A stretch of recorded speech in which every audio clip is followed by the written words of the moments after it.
Van Café est une initiative de Transport Média et de Febiac dans le cadre du Brussels Motor Show 2026. La rédaction de Transport Média met les experts de l'utilitaire léger sur le grill et dessine avec eux les perspectives de l'année 2026. Voilà, je suis très content d'avoir Jean-Marc Ponteville de la maison d'Itren autour de la table. Bonjour Jean-Marc, donc responsable PR de toute une série de marques au sein d'une très large portefeuille de marques de chez Itren. Mais on va parler ici exclusivement de Volkswagen Commercial Vehicles, donc des utilitaires légers. Première question, comment se passe le début du salon ? Très bien, tout le monde est enthousiaste. En fait, ça fonctionne bien. On a à la fois beaucoup de visiteurs, des visiteurs qui sont véritablement intéressés, puisque les showrooms chez nos concessionnaires sont aussi bien remplis. Et donc, les commandes suivent, les leads suivent.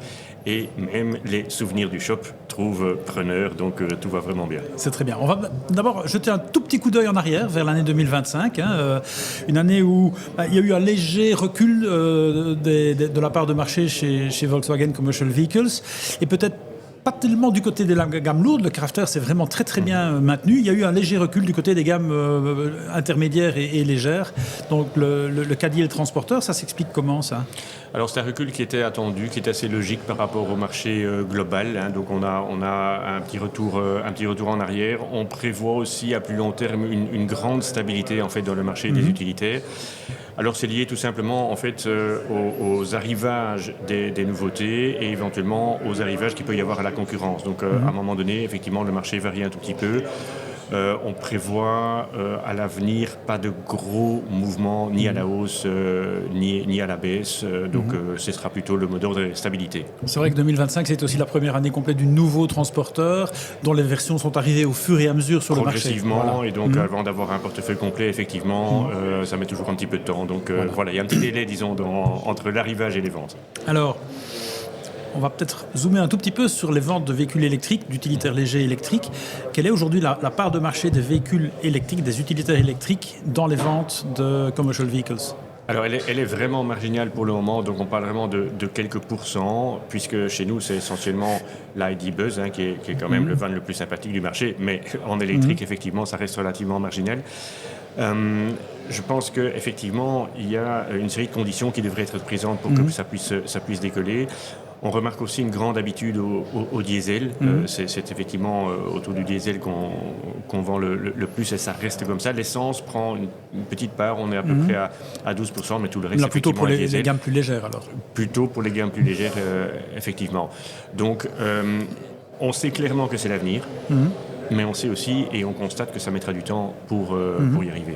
Est-ce que ça dépend aussi du type de client ? J'imagine que certaines grandes flottes sont plus faciles à convaincre ou ont déjà été convaincues et que c'est peut-être maintenant du côté des PME, des indépendants qu'il faut vraiment faire ce travail de conviction. Oui, clairement. Donc la voiture électrique, ce n'est pas qu'une question de technologie. Il y a bien sûr aussi une question d'image. Il y a une question qu'on appelle de compliance par rapport aux réglementations allégées. Et donc, clairement, les grandes entreprises sont assez sensibles à cet aspect et font plus rapidement le pas, tout comme dans les voitures particulières, par exemple. Parce qu'une voiture électrique, ça ne transporte pas que des marchandises, ça transporte un message d'avenir, un message aussi environnemental. Et donc là, effectivement, ça fonctionne. Il y a des professions aussi assez particulières qui ont en fait un rayon d'action assez limité. Donc ce sont des professions qui sont constamment sur la route.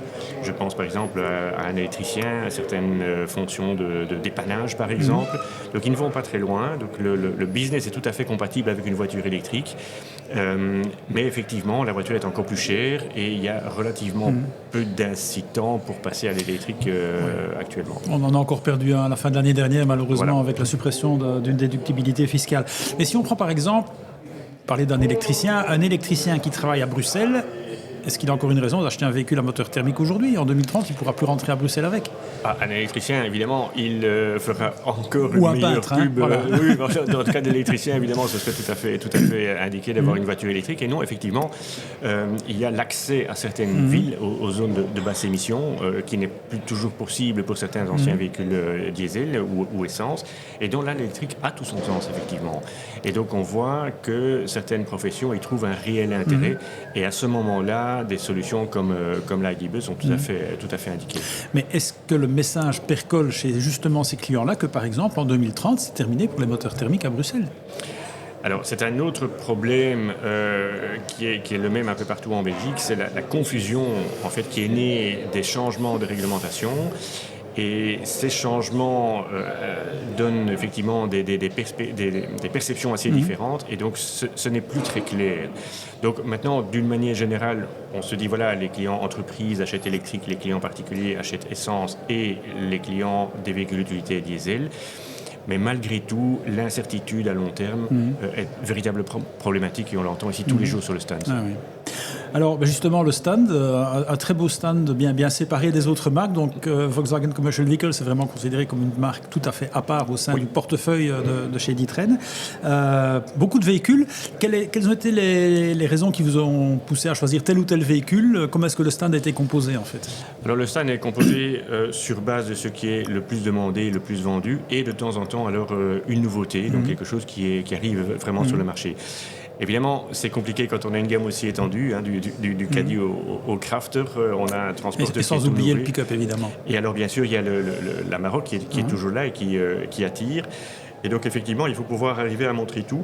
Et si on va même un petit peu plus loin, on a aussi un Californien. Hein, donc, il y a quand même 250 ventes par an de Californien, ce qui est un petit peu diminué, mais c'est quand même important, et qui est basé sur un véhicule utilitaire. C'est pour ça que le stand est relativement grand, mais on veut véritablement mettre un maximum de voitures à la vue du public, y compris par exemple un pick-up en crafter. C'est ça.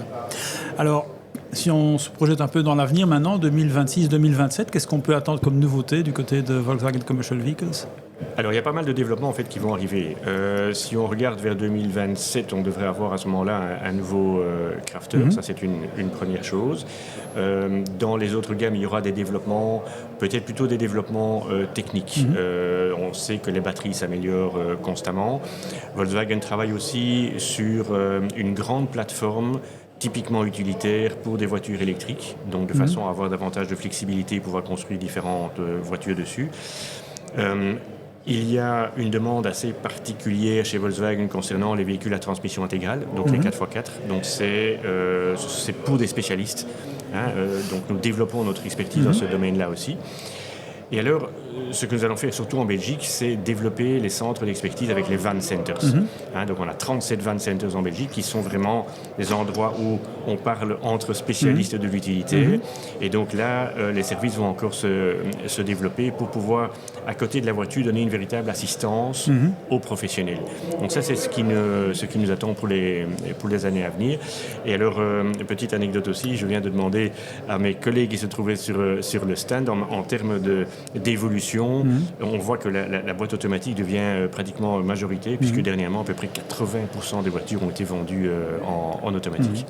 Vous parlez d'une plateforme nouvelle à développer. Est-ce que c'est une plateforme qu'on appelle software defined, donc vraiment une plateforme conçue autour du logiciel et sur laquelle on vient greffer divers éléments mécaniques, par exemple? Oui, c'est le cas. Donc c'est le même principe que pour les voitures particulières. Donc c'est une plateforme flexible qui sera complètement connectée, qui sera adaptable en taille en fait, et en taille de batterie et en taille de voiture aussi.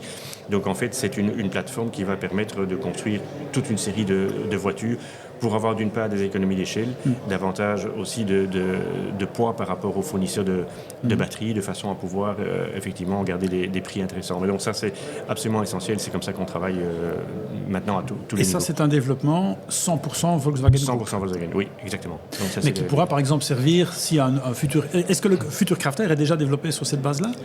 Alors, c'est encore trop tôt pour en parler, mais cette plateforme devra servir effectivement à différentes voitures dans la gamme de toute façon. Et donc, si je comprends bien, on va avoir beaucoup d'actualités à suivre chez Volkswagen Commercial Vehicles à partir de 2027, on va dire comme ça. Oui, maintenant, bon, il y a de l'actualité maintenant avec le lancement du transporteur de toute façon. Si on voit en fait les différentes variantes, quand on parle du Caddy par exemple, il y a différentes motorisations, y compris le plug-in hybride. Les transformations effectivement continuent. On transforme aussi à peu près 80% des voitures qui sortent de chez D'Ieteren dans le centre de transformation que nous avons en interne, et on s'attend à ce que ça augmente encore un petit peu. C'est beaucoup. On parle de cloison, on parle de plancher en bois par exemple, de double cabine, hein, parce que ça reste aussi quelque chose qui est demandé. Et donc ça, ce sont les points principaux. Et pour le reste, on espère évidemment, et ce qu'on attend, on sort un petit peu du monde de l'automobile, mais on espère que les trois piliers essentiels, les trois atouts pour le développement de la mobilité électrique vont arriver dans le domaine de l'utilitaire, c'est-à-dire des modèles en suffisance, une infrastructure qui suit et surtout une fiscalité incitative.